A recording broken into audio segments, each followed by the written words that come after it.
min na sat takani tuna hian PWD JCB ten nan han clear ang chen han clear mek ania tuna hian athan te chuan han su thale meka thomi beng chang deuh hleka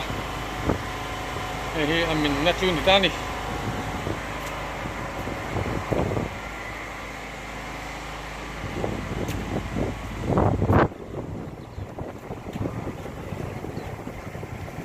bao trộn lại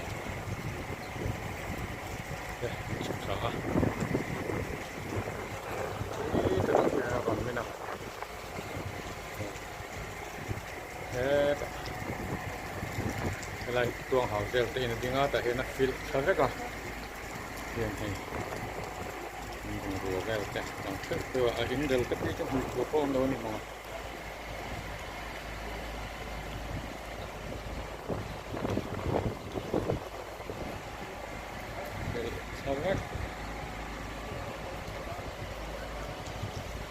chuan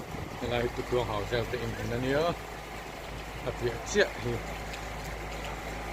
mà chiêu sẽ tên cho người ta ra thì là phil sao rất bốc à ngủ phải tu na hiền luồng thì là một lối đi chỉ nghe đâm cái việc luôn rồi anh đâm chú ở đây mình tổng lem đâu đi mà không làm hành cái phụ chuan là cột quyền ta ta trong cái việc ta sai của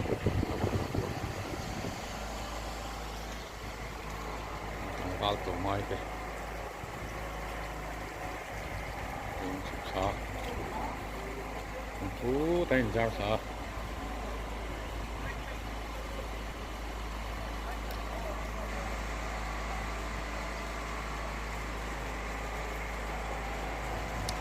xong cái số của heo vô mình sao